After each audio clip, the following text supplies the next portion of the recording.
तमिलनाडु एक ऐसी जगह जो इतिहास और संस्कृति से भरी है, हमेशा से अपनी मिट्टी में एक समृद्ध और जीवंत अतीत के रहस्य रखे हुए है। यहाँ की भूमि ने सदियों से कई सभ्यताओं को पनपते देखा है और हर कोने में इतिहास की कहानियां बसी हुई हैं।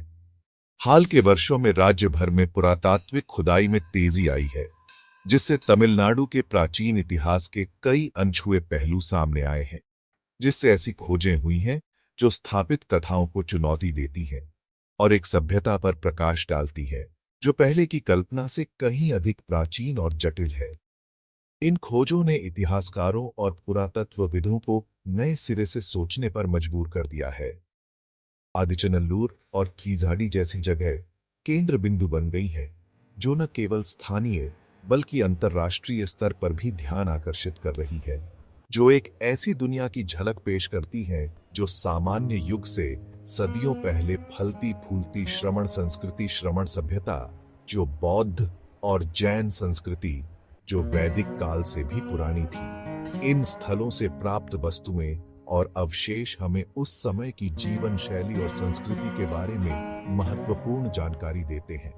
ये निष्कर्ष न केवल तमिल सभ्यता की समय रेखा को पीछे धकेलते हैं, बल्कि यह भी दर्शाते हैं कि यहाँ की सभ्यता कितनी उन्नत और समृद्ध थी, बल्कि श्रमण परंपरा से दिलचस्प संबंधों को भी प्रकट करते हैं, जो उस समय की धार्मिक और दार्शनिक सोच को समझने में मदद करते हैं। एक दार्शनिक और आध्यात्मिक आंदोलन जो संगठित धर्म से पहले का है और प्रारंभिक बौद्ध धर्म के समान है। यह हमें उस समय की धार्मिक विविधता और विचारधारा की गहराई को समझने में मदद करता है। थूथुकुडी जिले में थमीराबरानी नदी के तट पर स्थित आदिचनालुर पहली बार 19वीं शताब्दी के अंत में पुरातात्विक मानचित्र पर इमर्जेडा था। प्रारंभिक खुदाई में कलाकृतियों का खजाना मिला, जिसमें दफन कलश, हथियार और गहने शामिल थे, जो लौह युग के दौरान फली फूली एक परिष्कृत सभ्यता की ओर इशारा करते थे। हालांकि ये शुरुआती खोजें काफी हद तक नजरअंदाज कर दी गईं, जो उत्तर भारतीय इतिहास के प्रमुख आख्यान से ढकी हुई थी। हाल के दशकों में नए सिरे से रुचि और अधिक व्यवस्थित खुदाई के साथ आदिचनालर का असली महत्व सामने आया है। इस साइट ने उन्नत शहरी नियोजन, परिष्कृत धातुकर्म तकनीकों और एक जीवंत व्यापार नेटवर्क के प्रमाण प्रदान किए हैं, जो भारतीय उपमहाद्वीप से बहुत आगे तक फैला हुआ है। मदुरई के पास स्थित कीझाड़ी 21वीं सदी में अपार पुरातात्विक महत्व के स्थल के रूप में उभरा। यहाँ खुदाई में 6ठी शताब्दी ईसा पूर्व की एक प्राचीन शहरी बस्ती का पता चला है, जिसमें एक अच्छी तरह से विकसित लिपि, जटिल जल निकासी व्यवस्था और एक संपन्न औद्योगिक क्षेत्र वाला समाज का पता चलता है। सबसे उल्लेखनीय खोजों में तमिल ब्राह्मी लिपि के प्रारंभिक रूप में खुदे हुए कई बर्तनों के टुकड़े हैं, जो दर्शाते हैं कि इस अवधि के दौरान तमिलनाडु में साक्षरता व्यापक थी। रोम और मिस्र जैसे क्षेत्रों से उत्पन्न होने वाली कलाकृतियों की उपस्थिति इस प्राचीन सभ्यता की महानगरीय प्रकृति और एक विशाल वैश्विक व्यापार नेटवर्क में इसकी भागीदारी को और रेखांकित करती है। तमिलनाडु में अन्य स्थलों के साथ आदिचनालर और कीझाड़ी की खोजें इस क्षेत्र में श्रमण परंपराओं की एक मजबूत उपस्थिति की ओर इशारा करती है। श्रमण आंदोलन, जिसने तपस्या, ध्यान और ज्ञान की खोज पर जोर दिया, बौद्ध धर्म और जैन धर्म के उदय से सदियों पहले भारत में फला फूला।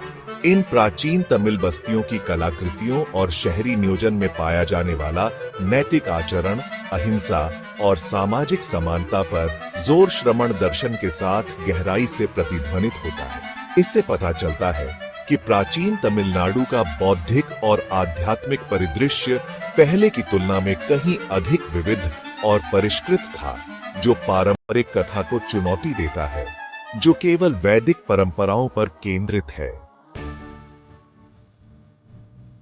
अशोकन कथा से परे इतिहास का दायरा बढ़ाना।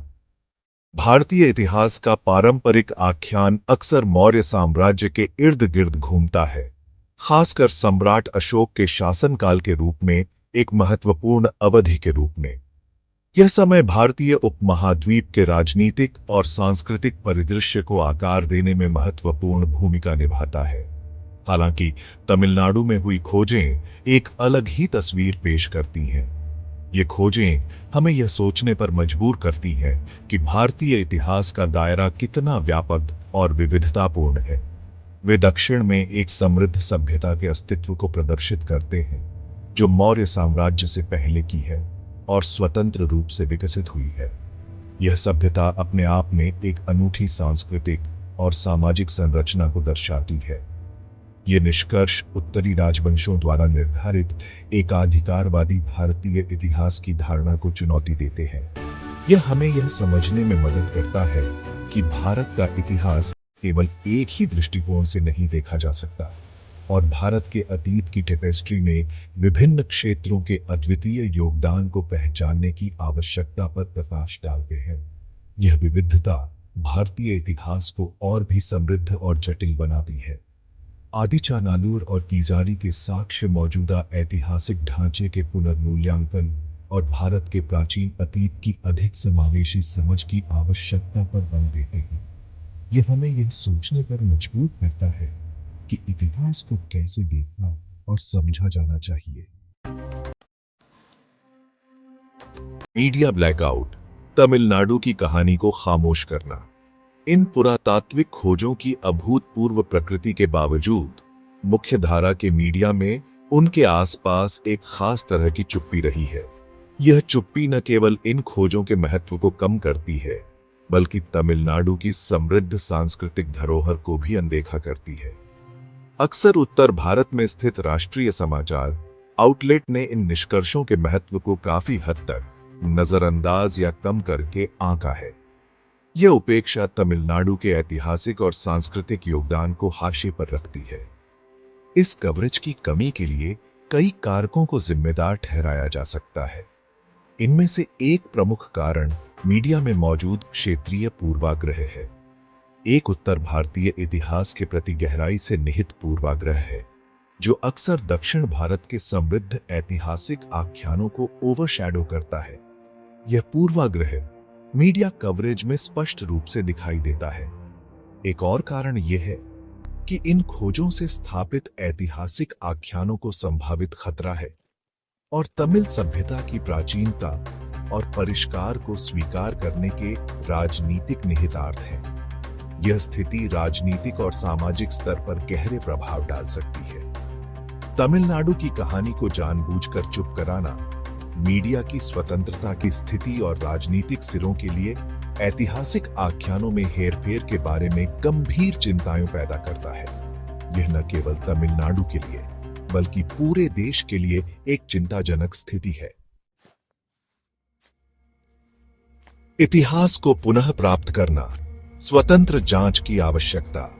तमिलनाडु में हुई खोजें स्वतंत्र और कठोर पुरातात्विक अनुसंधान की तत्काल आवश्यकता को रेखांकित करती हैं। स्थापित आख्यानों के बंधनों से मुक्त होना और साक्ष्य आधारित इतिहास को उभरने देना महत्वपूर्ण है।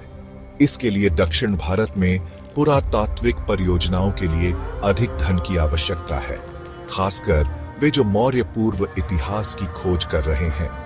इसके लिए ऐतिहासिक शोध के लिए एक अधिक महत्वपूर्ण और समावेशी दृष्टिकोण की भी आवश्यकता है, जो पारंपरिक ढांचे के दायरे से आगे बढ़े और विविध दृष्टिकोणों को अपनाए। केवल इस तरह के दृष्टिकोण से ही हम भारत के अतीत की अधिक सटीक और व्यापक समझ हासिल करने की उम्मीद कर सकते हैं।